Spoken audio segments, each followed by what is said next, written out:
নমস্কার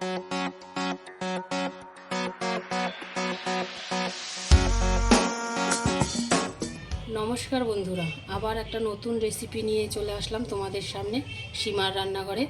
তার জন্য নিয়ে নিয়েছি আমি সর্ষের তেল, কাশ্মীরি লঙ্কার গুঁড়ো, হলুদ গুঁড়ো, আদা বাটা, পেঁয়াজ আর রসুন একসাথে করে বেটে নিয়েছি, কাঁচা লঙ্কা, জিরে গুঁড়ো, লবণ, দুটো তেজপাতা আর পেঁয়াজ কুচি। চলো রেসিপিটা তোমাদের করে দেখাই। ডিমটা আমি সেদ্ধ বসিয়ে দিলাম। ডিমটা সেদ্ধ হয়ে গেছে, এবার নামিয়ে নেব। কড়াইতে দিয়ে দেবো তেল, সর্ষের তেল।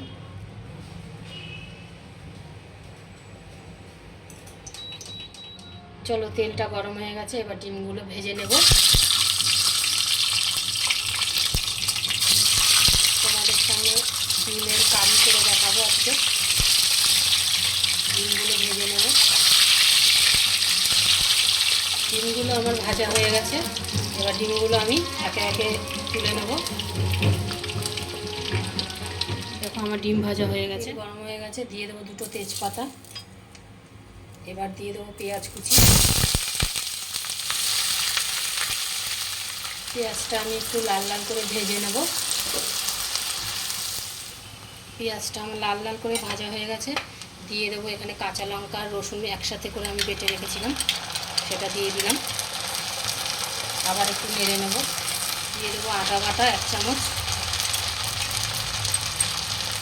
1 চামচ জিরে গুঁড়ো, কাশ্মীরি লঙ্কার গুঁড়ো, 1 চামচ হলুদ। এবার আমি মশলাটা ভালো করে কষিয়ে নেব। দিয়ে দেবো 1 চামচ লবণ। এবার মশলাটা আমি ভালো করে কষিয়ে নেব। দিয়ে দেবো টমেটো কুচি, দিয়ে আবার ভালো করে মশলাটা কষিয়ে নেব। দিয়ে দেবো সামান্য একটু জল ডিমটা কারি করার জন্য। এবার ডিমগুলো দিয়ে দেবো।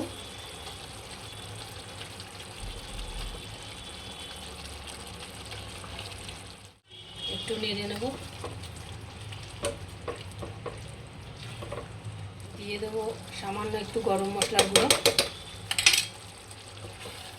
আবার নেড়ে নেব। ডিমের কারি হয়ে গেছে আমার, এবার নামিয়ে নেব ডিমের কারিগুলো।